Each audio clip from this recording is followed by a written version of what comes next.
Welcome to the call, everyone. My name is Roy with Malmö Group and the Investment Hub.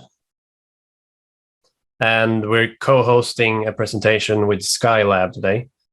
And as you know, the presentation is titled How Skylab is Decentralizing Social Media by offering a plug-and-play solution with ad networks and revenue sharing built in.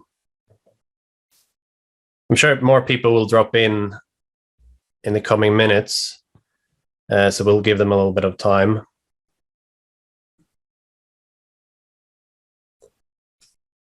And with us on the call, we've got Jeremy Wong, Executive VP at Skylab, and Rocky Tannehill, CEO.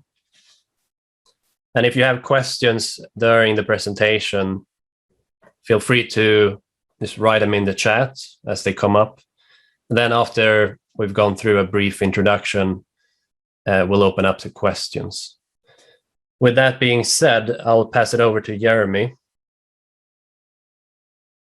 Do you want to introduce yourself?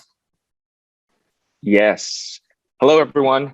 I'm Jeremy Wong. Thank you for joining us today and taking the time out of your day to join us here. My background's in global community building. I previously had a company, 7-company global conglomerate. We operated in 22 different countries. I exited that company back in 2016 to a company called Varsity Brands, owned by Bain Capital. And I've also been a tech investor with early stage companies since 2008. So I've been with Skylab since early 2016, and we were founded in 2015. And I'm excited to be able to share with you guys what we've built, where we've gone, and where we're about to go. And so with that, I'll turn it over to Rocky to allow him to give a quick introduction on himself, and then we'll jump right into the presentation. I'll give you guys a big overview of what it is, allow us to dig down into some of the specifics, and then, like Roy said, we'll open it up into some questions towards the end of the call.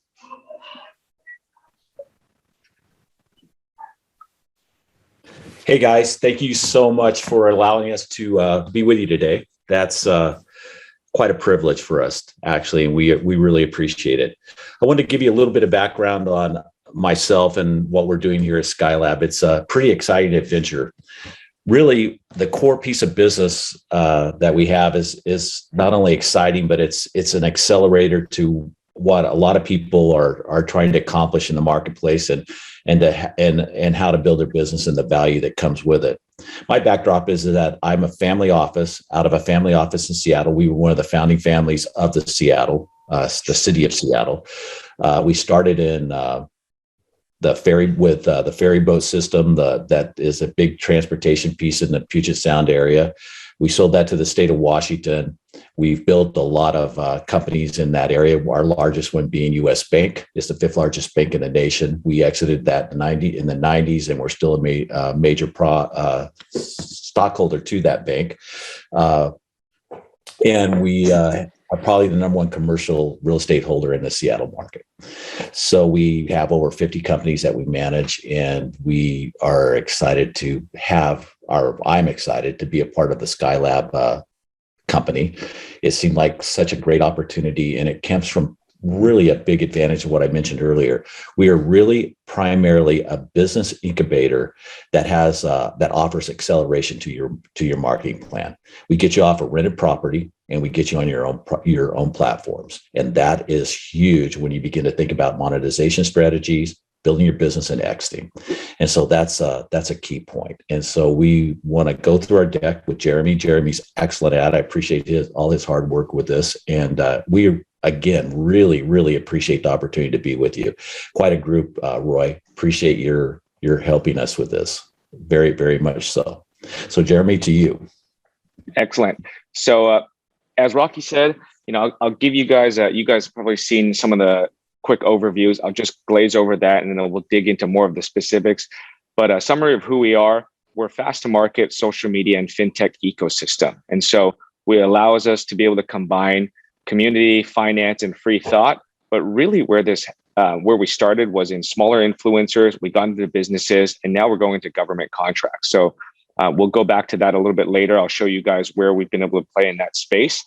But really what we're able to do is be able to monetize in decentralized social media. And so for us, small is the new large. You see big tech, your Facebooks, your Instagrams, they grew tremendously, put everything in one place.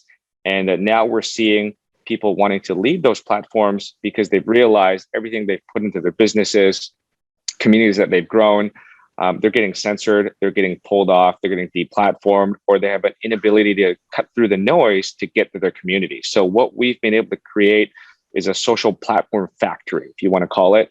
Our technology allows us to auto-compile technology very quickly.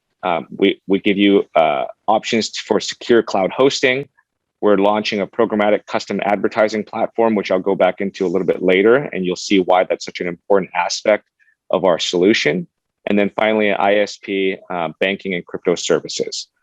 And so really what I want to cover you guys to give you context is why we've gone into this space. The reliance on big tech has become unanimous. There's no control. And our saying is, don't build your tribe on rented land. The same way many of us would likely not build our dream home on land that we were just renting because of the inability to have it for yourself and control it.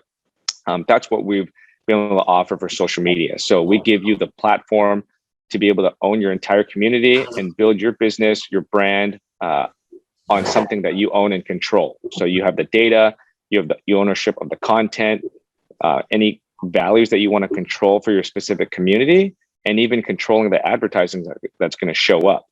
And so where this stems from is this trust issue, right? And I think many of you guys are probably familiar with this. We've put this kind of infographic together to show you where the public stands in how they trust big tech and what their misuse of private data may be, data security, misreporting of advertising metrics, antitrust collusion. I mean, it's all over the news. And so we've seen a large sentiment of the public start turning to different solutions or trying to turn to different solutions. And, until what we've built, many people didn't have any options. And so when you take what we see as the perfect storm, the combination of what happened with COVID and the governments, the deplatforming of certain high profile individuals, increased awareness, just in the social dilemma and unintended consequences that big tech and social media has created. It allowed us to pop up and get a lot of great press. And you'll see up here on the top right, the Amazon CTO actually referencing us in his keynote address. We've been featured in different press pieces, tweeted out by Amazon vice president as well. And then there's a bunch of other press features that we've been fortunate to be featured in that has allowed us to be able to offer this expedited process to users. So what our solution really is, we've created an entire tech republic. Okay, so if you look at the wheel over here on the right side, on the top side is really the platform factory and the accelerator that we've been able to create. The ability to give a white glove service to companies and quickly populate technology platforms that essentially give them their own Facebook or Instagram or social network. Okay, if you follow the wheel to the right, we're now putting in place private clouds. Okay, so the ability for people to be protected on a secure network that is they can't be deplatformed off of. And then, like I mentioned earlier, the programmatic ad platform. This is something that we're very excited for, and it's something that is very hard to build. Okay, and to give you guys some context, as you guys know, Facebook, your Instagrams, your Snapchats, TikToks, all of those types of companies generate billions of dollars in ad network, and it's essentially their only way of generating revenue. The reason why it's so hard to get into it is because an ad platform, a programmatic one, is very hard to build. And so question you guys are probably asking yourselves is, well, who are you guys to build this? So I'd like to give you guys some insight into that. There's two components to it. The back side is the technology portion of how you create it and what it does. And then the front side is how you populate it and what brands or assets or inventory you have to be able to populate that. So on the tech side of things, we have a vendor partner, okay, CTO named Rob Frederick. He's a ex-co-founder of Amazon Web Services. In combination with him, a guy named Wong, him and his team had built Google AdSense and Google AdWords. So when you talk about technology and understanding how to create this, we believe we've put together the team to be able to create that. So 18 months in production, we're about 4 months out from launching that. And then on the front side of things, when you talk about advertising, we've brought on a CMO. His name is Mike Gamroff. You guys will see him later on in the deck. And he was the former managing director of WPP, which is the largest advertising agency in the world. So we believe we have a strong enough team to be able to create that and launch this. And you'll see how this affects our revenue numbers a little bit later on in the deck. And then finally, to finish out the wheel is adding managed services. So when Rocky mentioned the accelerator program and how we help accelerate businesses' values, it's the ability to put all of these things in a spoke done for you in one place and allow them to monetize with merchant processing, banking, and then the implementation of crypto, which we're working on now. Okay. And then finally, your ISP, right? So how you connect all these pieces together. So I'll move on to the next slide here to give you guys an idea of what we do in terms of value acceleration and the types of partners and communities we work with. So on the left side, you'll see we'll do influencer apps, we'll do communities that are platforms more industry wide. And then, as I mentioned, going into countries and having them own their own social media. So what COVID really punctuated was almost the diversification again of individual companies wanting to own their tech. China is a good example, blocked out Facebook, blocked out Google, a lot of these people, pieces that weren't able to get in, and they've grown their own technology companies now. So we've had the fortunate opportunity to go in and work with countries like India, UAE, Haiti, South Africa, because they're realizing they would like their own social networks or their own chat platforms. Okay. Finally, different brand advertisers and digital agencies that already have a big book of business working with companies, they're able to add our product on as an accelerator to their companies. And then on the bottom left, you'll see an incubator program. So this is specific industries that we see large opportunity that allow us to get in since we already own the technology. So the first one being Free Space Social.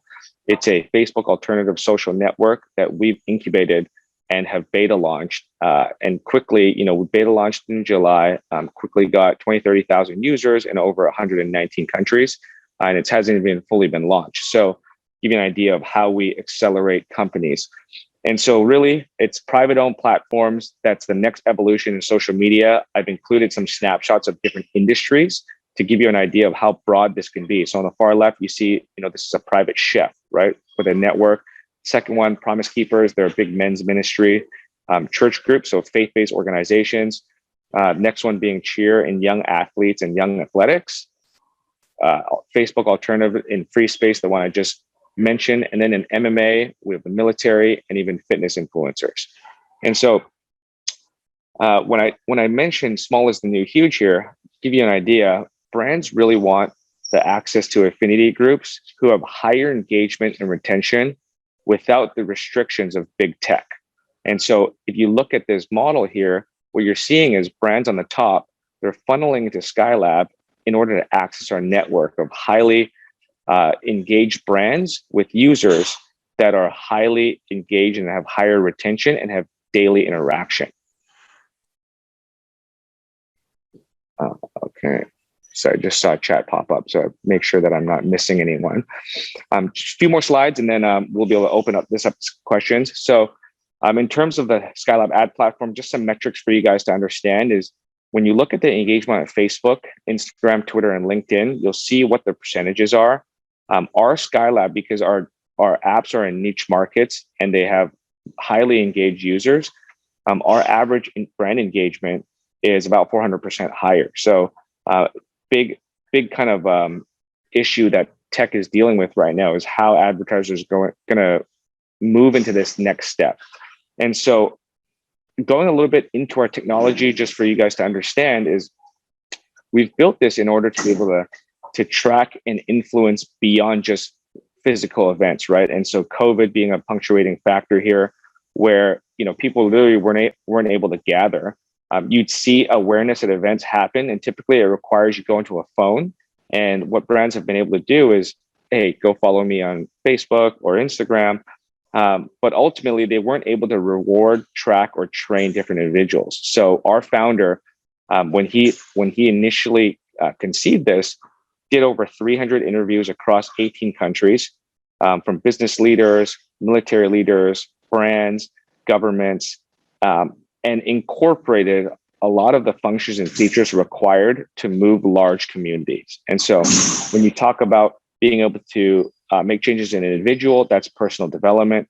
When you talk about being able to do something across an industry, that's called a movement, right? And then finally, when you're able to prove and show change across countries, that's called economic development. And so where that a lot of that lies is in our VRS technology. So it's value reinforcements. And really what it is if you even look across social as it stands today, people naturally are seeking out formulas for success. And they're looking at their influencers or whoever business leaders that they like and trying to mimic what they do. And so that's where celebrity endorsement comes in, right? So our VRS system allows you to be able to customize and reward your users based on different actions that they want to emulate in their influencers. So we can do this very quickly. Our technology is built to be able to customize this for specific people, their specific brands, and then subsequently cities, countries, and governments. And so I'll pop into the next slide here. It's going to go more into our financials and some of our exit strategies. And so firstly, I want to review kind of how we make money, right? Ultimately, you'll see that on the left side, there's clients, right?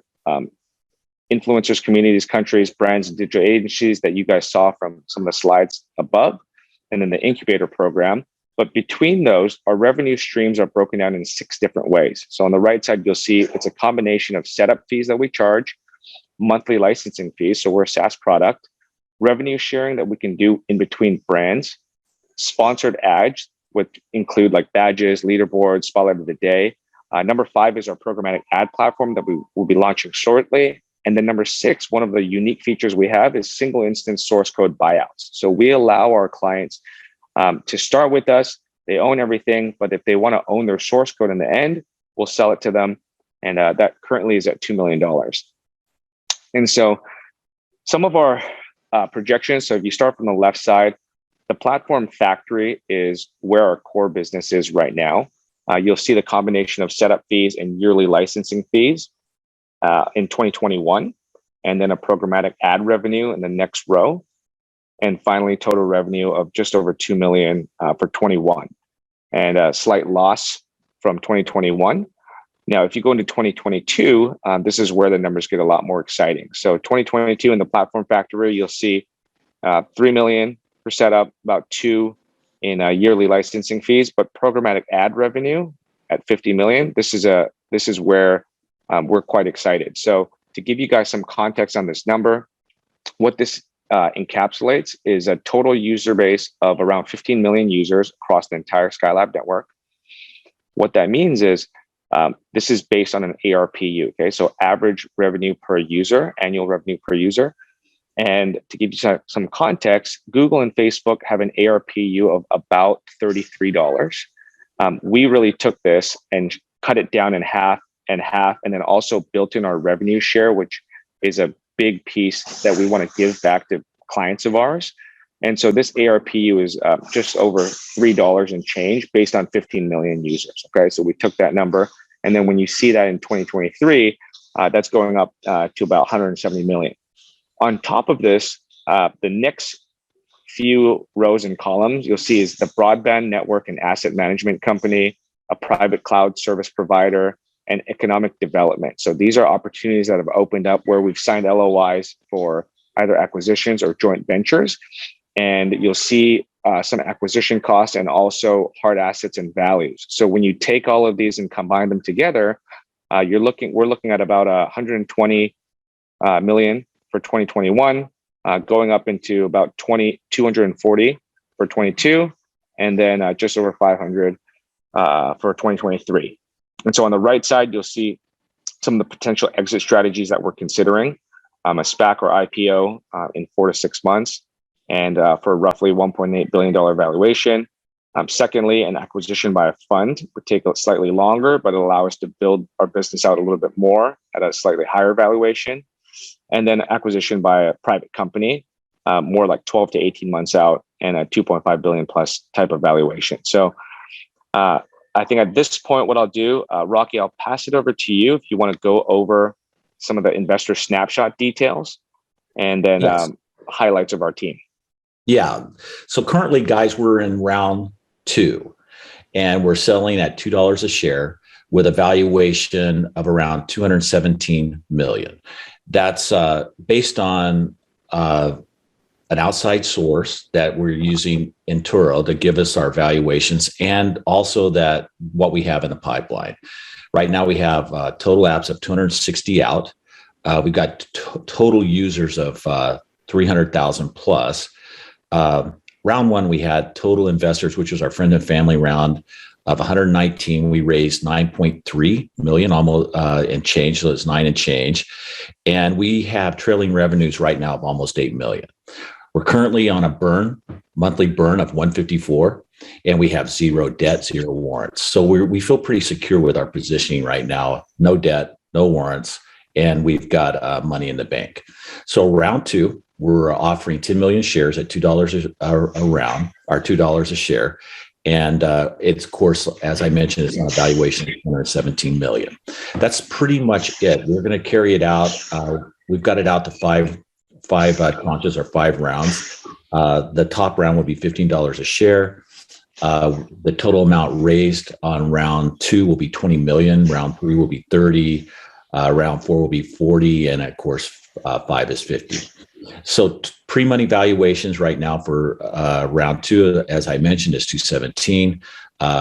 Round 3 is going to be about 474. Round 4 is $1.8 billion, and then of course round 5 is $1.9 billion.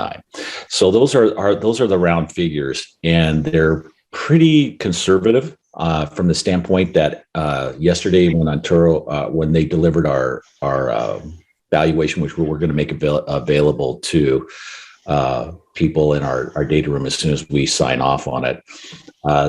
It was over the $2 by a good shot. So that's encouraging, and it's exciting for us because we're offering a lot of value to our investors currently coming in.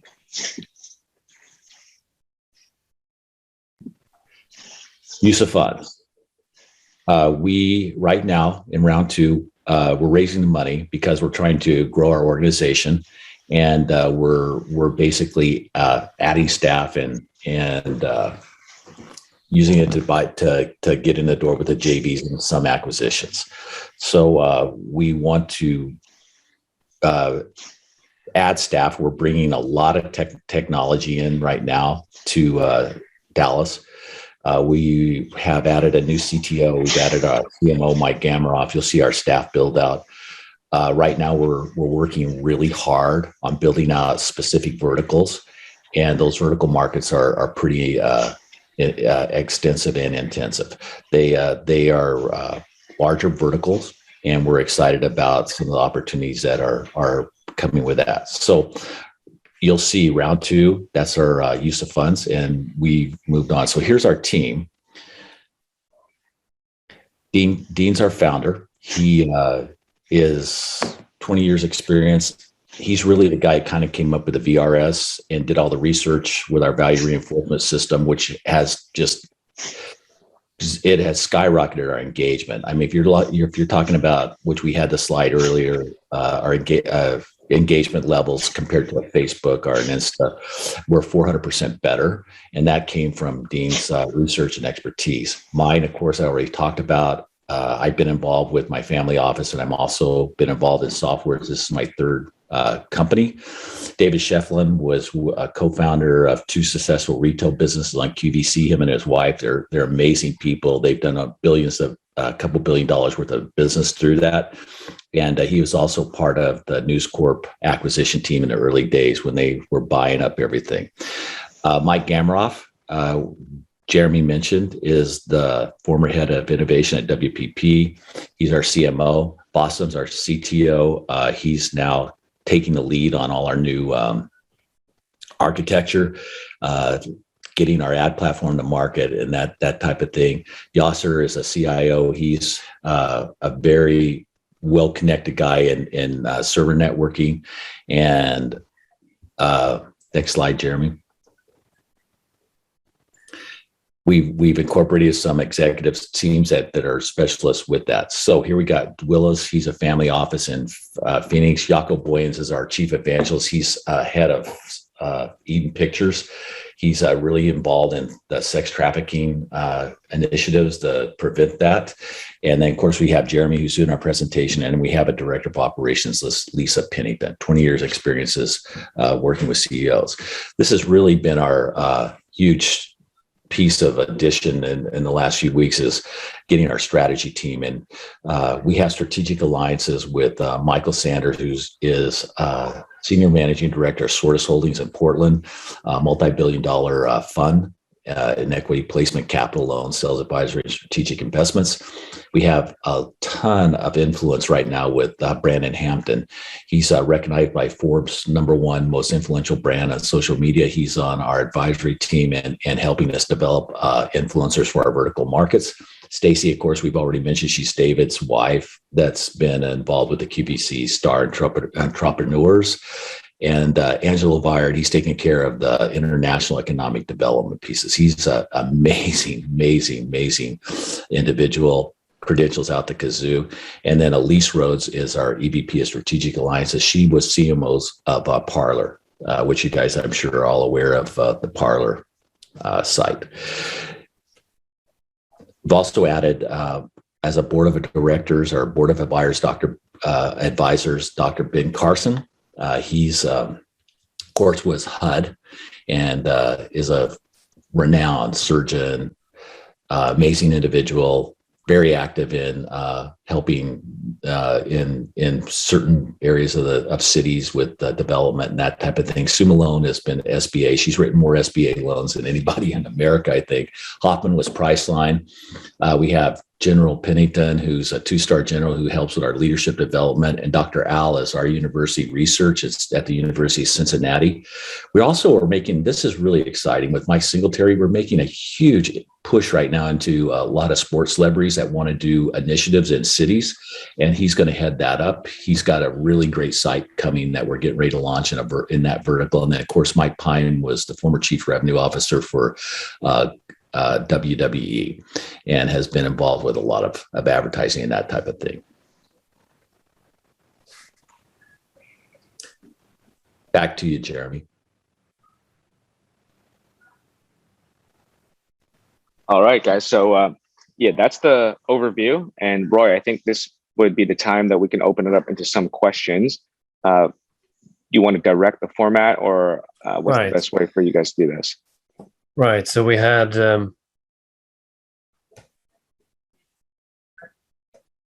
was it Joe who asked if there's a website live, right? So maybe you can comment on the apps and yeah. Is there a website that's live? Yes. So our website is skylab.world. Right. Yeah. And each of your customer obviously have their site and apps as well. Yes. So exactly. How do you enrolling end users identification, authentication with payments? Yeah, great question. So this is from Jarmo Hathwain. So what we do, so enrolling end users, it's different for each specific community.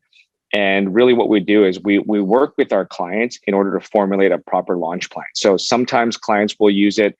They may already have an existing community where they're on an email list, they're on a Facebook group, and it's about porting over communities, right? That's one of the options.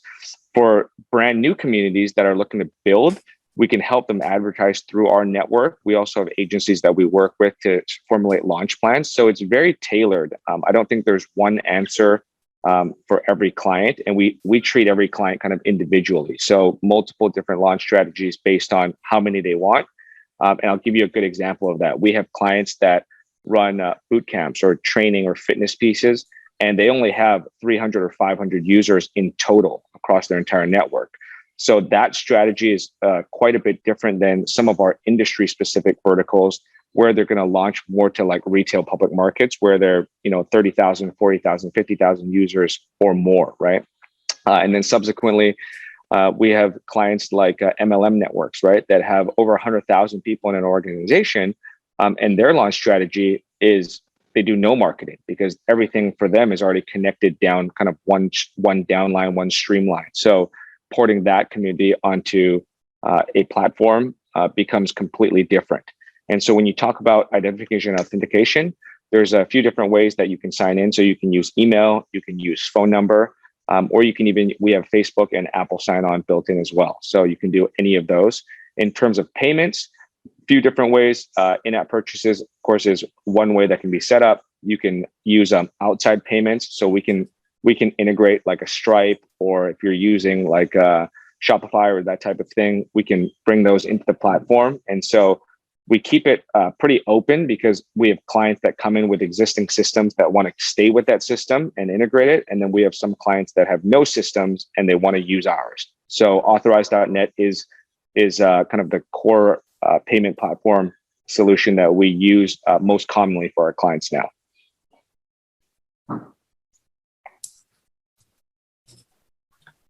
What about the acquisitions? What are you looking at? What sort of strategic acquisitions are you exploring?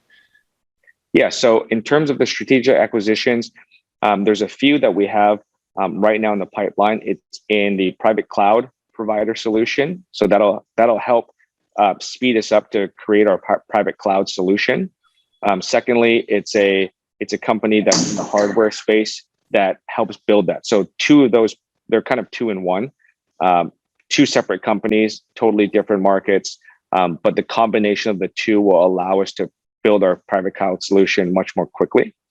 And then thirdly, it's acquisitions and joint ventures in economic development pieces, right? So we have one that we're working on in the Philippines and also in Haiti, in combination with some Walmart executives for a play that they're doing there for infrastructure as well.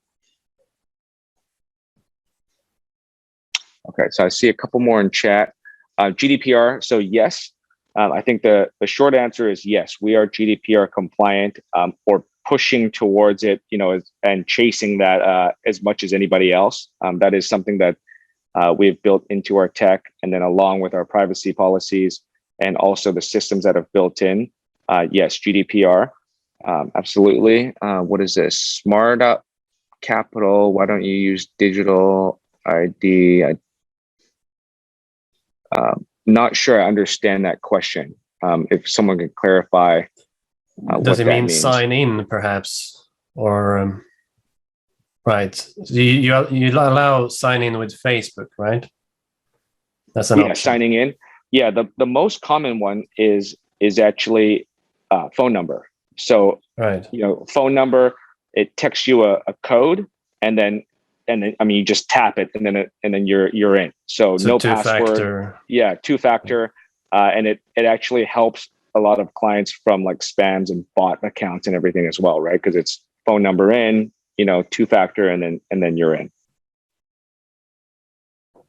Okay, next question is what? Please, what's your strategy for emerging markets?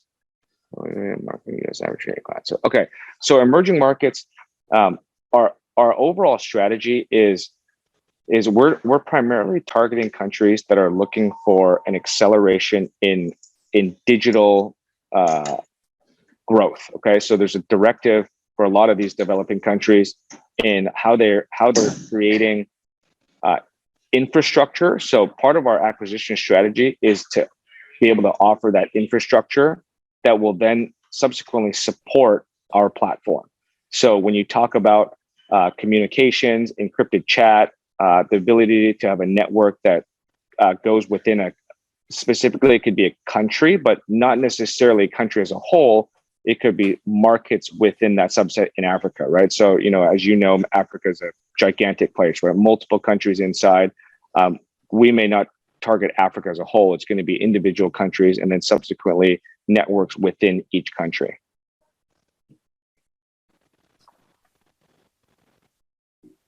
Right. And so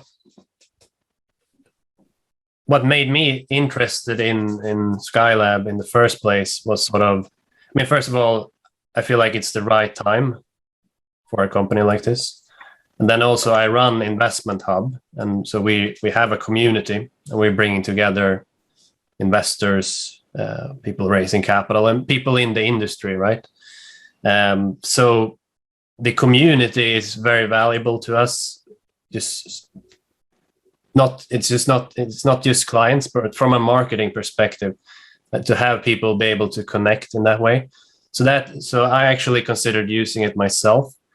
And so, I got really interested in the opportunity.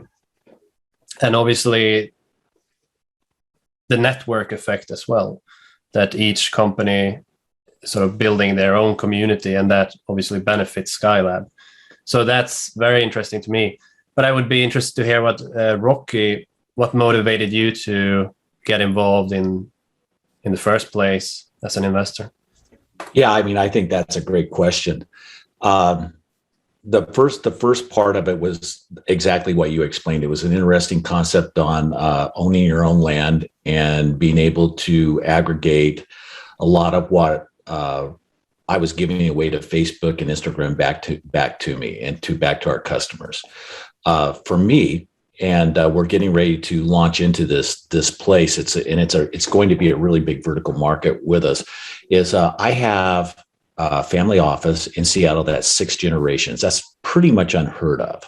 I'm a part of it. I would say I have it, but I'm a part of it, and we really value that longevity of all our people being in, and we haven't had any really big issues with our family office. The strategies are still in place. What was said is still in full operation, and we have a really value-based family business. It's a large business, but it's really value-based, and we wanted to be able to push that out to all the way out to the 6th generation. That's a big challenge. That's a really big challenge. And so what we did is we developed an educational program that we could put on that we put on our site, and that we begin to educate as early as 2nd and 4th grade on how to be entrepreneurs, how to begin to raise yourself up and begin to get business strategies in your mind to develop it. Not so you're not banking on your trust or whatever that would be, but that you would be learning how to develop your own businesses. And we started raising that up. That's education.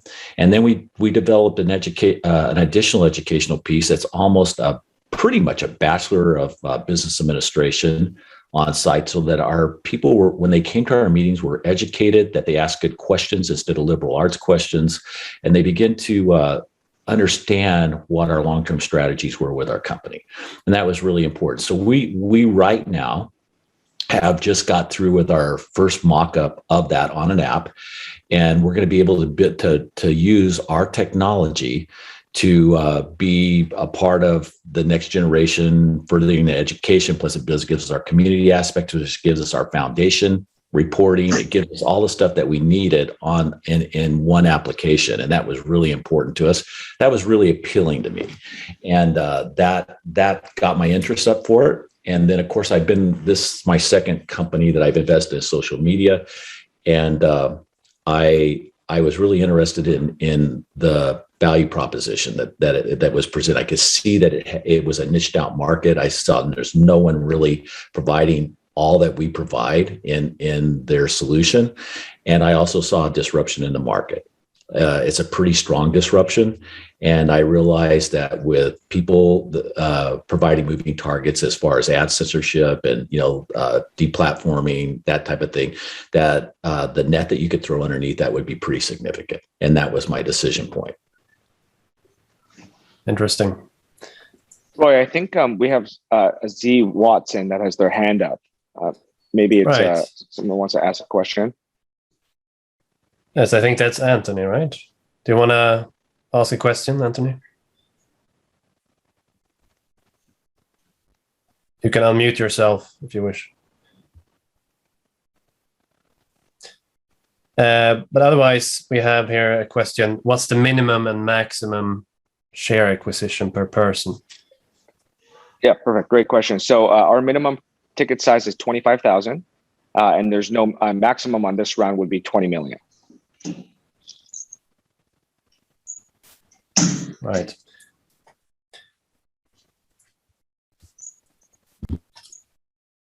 Well, I think it's very interesting, and I think people are actually looking for an alternative. The end user, right? All of us. I think people are more ready to join communities now more than ever, and also as a business owner myself, I can see how incredibly valuable it is to be able to have more flexibility and ownership, be able to customize the solution to your current business and your community. So I think it's quite incredible. I think if you look at it, Roy, in three places: beginning, starting companies, huge acceleration; building a business, massive acceleration. It's a great incubator. Your exit strategy, that's added, that tech adds huge amounts of capitalization to your bottom line on your exit.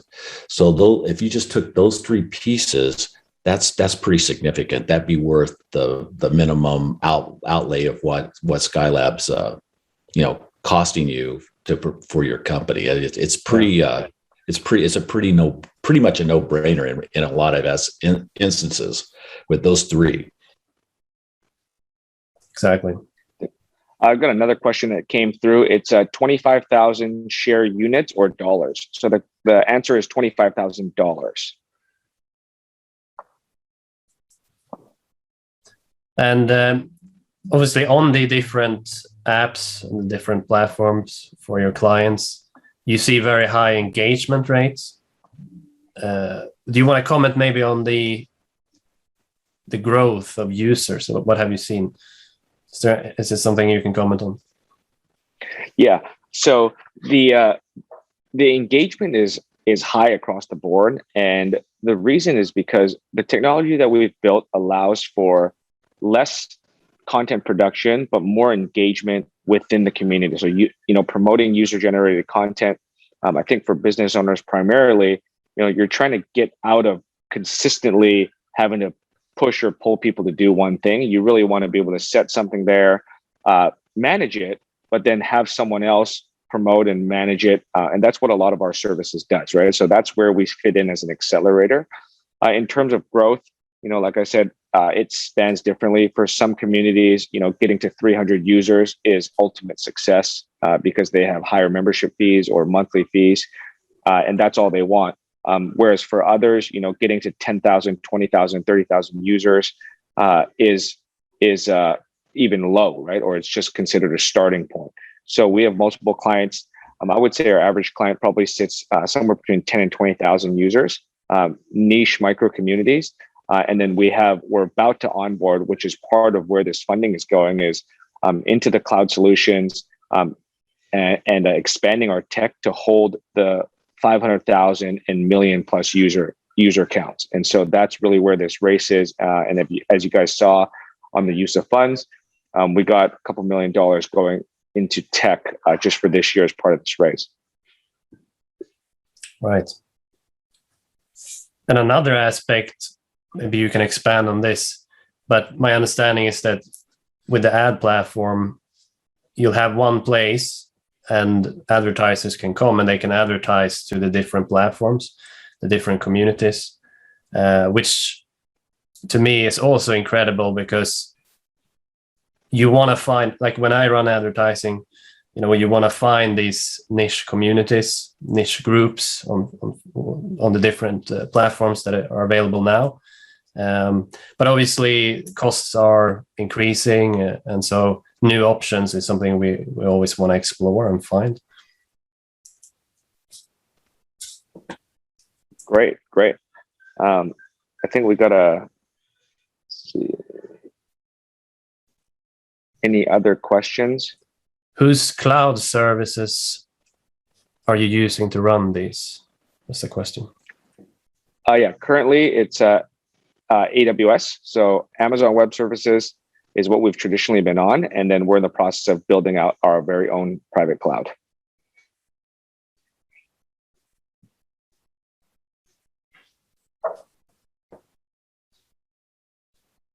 And what I will do after this call is I'll send out the deck, which I think most of you already received it. And I'll send out the recording as well. And if you have questions, then you can just submit a form or contact us. Is there any other questions?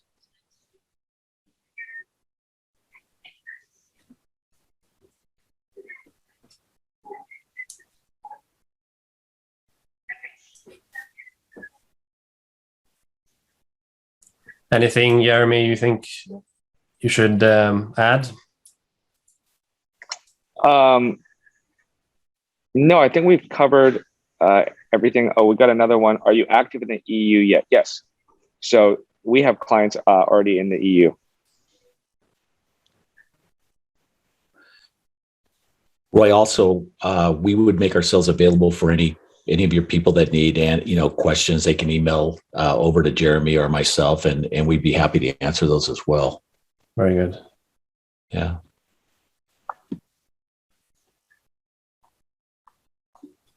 Great. Well, then maybe we'll start rounding off here. And you can reach out with more questions later.